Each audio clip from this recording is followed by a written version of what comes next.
I'm Tom Campbell from Cultaholic.com, and here we are back in the office, and after 37 long years, we're back together, Tom and Adam, bringing you the...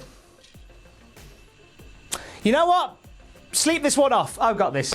Here's your wrestling news. A top WWE star criticises fans. Another former NXT star makes their AEW debut tomorrow. And tributes are paid to the late WWE legend Kamala. Remember roughly this time last year when every time Seth Rollins did a media junket or a PR exercise, he'd end up putting his foot in his mouth and metaphorically burning it down. Well, the good times are back again because Seth Rollins was in an interview with the Gorilla Position and was asked about the fans of wrestling today, in which Seth Rollins said, and I quote, "In the age of instant gratification, audiences don't have the patience for long storytelling.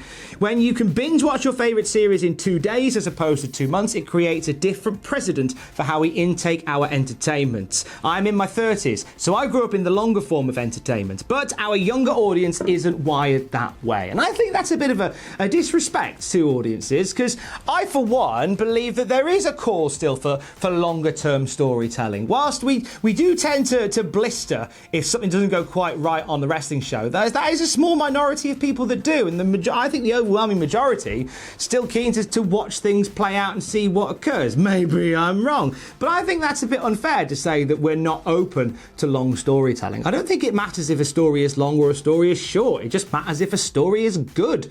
I don't think, if a story isn't very engaging, then we're not going to engage with it, whether it lasts as long as the entire Lord of the Rings or as long as a TikTok. If the story's good, we're there for it. Seth Rollins also talked about his opponent for SummerSlam, Dominic Mysterio. Had some really nice things to say about Dominic, where he said, "It's easy to see someone with a famous last name and scoff at it. Right now, he's only training and not wrestling matches, and yet he's knocking it out of the park every step of the way. It says a lot about his work ethic and natural instincts for our industry. I am looking forward to seeing what the finished product would be like." Stop me if you've heard this one before. NXT star set to debut for AEW. Yeah, that's quite a popular trope at the moment. It seems like quite a few guys from Black and Gold have turned up on TNT and on the YouTube channel, respectively, over the last couple of months. And tomorrow is no exception. We will see the AEW debut of former NXT star Rachel Ellering. Now, Rachel Ellering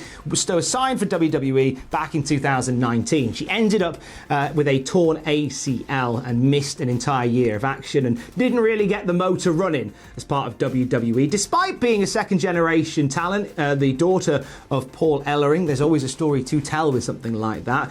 We never got to see what Rachel Ellering was capable of, really, in WWE. So she's off to AEW. She'll be taking on Penelope Ford on AEW Dark. So I like how they are putting these guys from AEW into the spotlight, because already we've had like MJ Jenkins, Tino Sabatelli, Tainara Conti, who's part of the AEW Women's Tag Team Tournament, and she's actually doing really well in the Deadly Draw right now. Just went through to the next round and everything. So they're giving the platform to those from NXT who feel like they've got a lot more still to offer. It's going to be a busy night on AEW Dark, actually. Private Party versus Brian Pillman Jr. and Griff Garrison. We're going to see SCU versus The Butcher and the Blade. Sean Spears and Alex Chamberlain. Lee Johnson and Ray Phoenix one-on-one. Kip Sabian with Michael Stevens.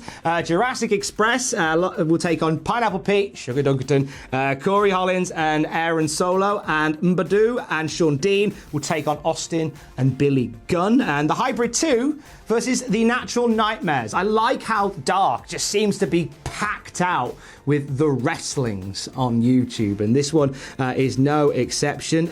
Rachel Ellering and Penelope Ford added to that show as well. So we wish the best of luck to Rachel Ellering in action on Dark tomorrow. Mixed reviews this morning of one of AEW's top stars. Chris Jericho and his band Fozzy performed over the weekend at the annual Bikers Rally in Sturgis. You may have seen Sturgis on the news over the weekend, as they reckon about 250,000 people descended upon Sturgis during what is still essentially the height of a pandemic. and Chris Jericho and Fozzy were there. Now, there was talk that they wouldn't be part of it, and then lo and behold, they were part of it doing an arena show on the Saturday night. Chris Jericho has said that the band adhered to strict COVID guidelines. They said that there was a minimum capacity. There was a minimum amount of people allowed in, something like 30% capacity for the room. There were photos where it looked like there were loads more than that, to be honest, but as anybody who's worked in independent wrestling, with the right angles, you can make something look really busy. But also, they said that they had sanitary. They were healthy. They made sure they were clean. They had masks. They had sanitization stations. So they had the full works there for the show. But that hasn't stopped some people getting onto Fozzy and Chris Jericho for even going at all. Many people say that they should have missed out the concert and just done it when the coast is a little bit clearer. Chris Jericho, as he said on Twitter, has said that they very much took part in all the safety measures and precautions that were in place, which is why he was happy for the show to go on in Sturgis over the weekend. I'm sure you will have your opinion on it as well, and I'm sure you've probably told it in the comments below right now as well. Whilst you're there, tell me what your favourite vegetable is. Yeah, let's do that today. Quite partial to a carrot myself. Go wild. Trademark news. Dun, dun, dun, dun, dun, dun, dun, dun. We like a bit of trademark news. Oh, he's gone, hasn't he? We like a bit of trademark news here at Cultaholic because it normally gives us an indication of what the company has planned for certain people. According to Fightful, WWE have filed for the following trademarks over the weekend: Karrion Kross, Indy Hartwell, Casey Catanzaro, Jake Atlas, James Drake, and Mustache Mountain. So the last two names you heard there, NXT UK names, James Drake, and then of course Tyler Bate and Trent Seven's tag team, Mustache Mountain. Now, we haven't seen NXT UK on TV in quite some time as a result of the pandemic, but there is talk that it will be making a comeback, contrary to the belief from last month that it was going to be shut down completely. There is a comeback plan, we just don't know when. And obviously by them trademarking Mustache Mountain, it keeps Tyler Bate and Trent Seven as part of the conversation. And James Drake as well as somebody else that the company's really high on. Him and Zach Gibson have been doing some amazing work as a tag team in NXT UK, and it was great to see them as part of the American NXT before the shutdown. You could feel that there were big plans for them going forward, and I guess by rubber stamping their names, it not only keeps them with the company, and it keeps them very much in the minds and the hearts and the souls of those writing for the company. AJ Styles was on Twitch the other night. You may have sent him some bits or a cheer, or you may have raided or hosted. Any other Twitch words that I've learned? Error. AJ Styles was on Twitch and he was answering a couple of questions whilst he was kicking back, and he was asked once again about dream opponents, and one name he was very exaggerated about was the Rated R superstar Edge. Quote, "I have got to have a match with Edge before him and I both retire. I think that's something that we both want. I know he tore his tricep and hopefully it's a speedy recovery for him. That's the one I want badly. And I think he would like to have that one as well. It would be great. I'm still looking forward to it, Edge. It would be good to see Edge and AJ Styles tear it up in the wrestling ring before both of their times are done. I think Edge still put on an incredible match with Randy Orton, even with a torn tricep. So Edge has still got it, and him and AJ, that's a WrestleMania match that certainly tantalises the taste buds. And finally, we here at Cultaholic pay our respects to James Harris, who we in the wrestling world knew as Kamala. We lost Kamala over the weekend at the age of 70. James Harris started out his career in the late 70s as Sugar Bear James Harris. He also worked in the UK as the Mississippi Mauler. But it was the Ugandan headhunter known as Kamala for which we all grew to know and love him. He had an amazing career in Memphis where he worked against Jerry the King Lawler.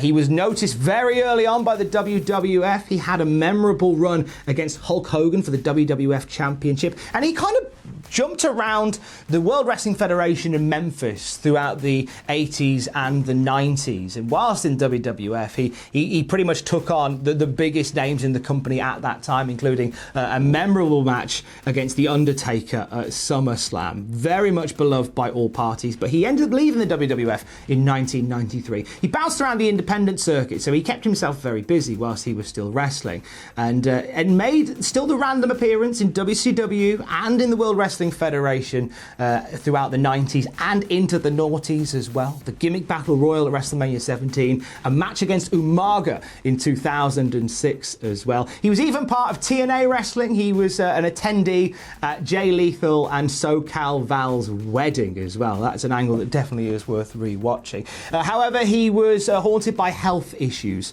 for the longest of times. Consequently, as a result of high blood pressure and diabetes, James Harris lost both of his legs. Now, despite the fact that he could no longer wrestle, he continued to stay very active in other fields. He wrote his book, his autobiography about his life and times in wrestling, and he made music. Do you know that Kamala has written and self-produced over 100 songs? You can buy The Best of Kamala Volume 1 online right now, and it is all songs that he has put together by himself. They are an absolute treat to hear as well. So sadly, over the weekend we lost Kamala, and the wrestling world has come out and paid massive respects to the Ugandan giant. Goldberg tweeting, "Saddened to hear the news of the passing of the great Kamala. First wrestler I had the pleasure of seeing live.